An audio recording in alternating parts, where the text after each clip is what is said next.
Because what you have to understand is that storytelling is the way you build a brand.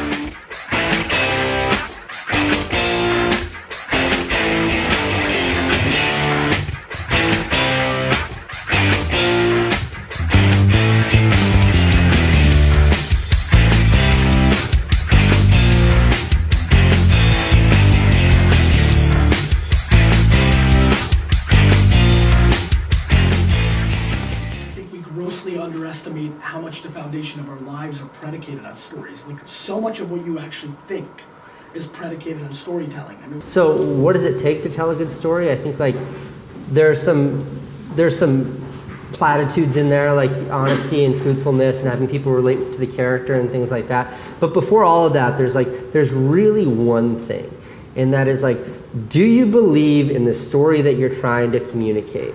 You need to care, and you need to be out there, you need to be authentic from the heart, not a cold-minded press release that means nothing to anybody. Storytelling is not dictating your story in a press release. Storytelling is a give and take. Have you ever seen somebody give a good story? Yeah, you're right. Duh. It's all encompassing. Social networks are very fertile grounds to do marketing and storytelling. And they think of social as distribution, not as a place to natively tell a story. That's where I think the opportunity lies in the next half decade. If you can't make a small group of people laugh or react in whatever way you're looking at, you can't get a big group to do it, right? And so every time I write, I always think consciously in my head, who is my audience? Why do they care? Quality storytelling always wins. Everybody thinks it's about the content.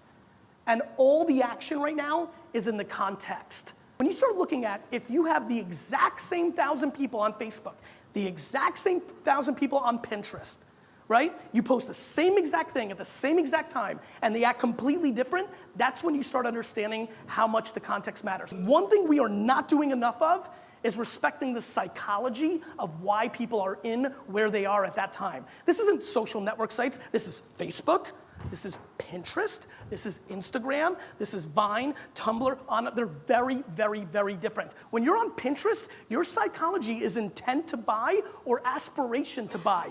You need to be storytelling differently in those platforms. We have to be giving them different visuals that are mapped to the psychology, not to the number of users that are there, not to why, we need to be why they're there. Why does somebody like to go to Tumblr? Because they like fucking animated GIFs, so give it to them.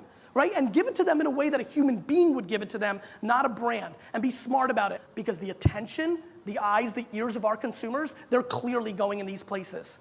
And if we do not figure out the art and the science of how to actually storytell in them, not use them as just distribution. Realize how stupid it is to use the same picture on Instagram, Facebook, Twitter, and Tumblr. Realize that. Understand there's a real science in this, a real storytelling battle going on right now in these platforms, and understanding that you as an individual act differently when you go into a boardroom in a business meeting than you would when you go with your girls to Las Vegas for the weekend, than when you would when you go out with your boyfriend. You're still the same person, but the context of the room changes the way you storytell. And to be a good storyteller, you actually need the attention of the customer to get an at-bat to tell your story.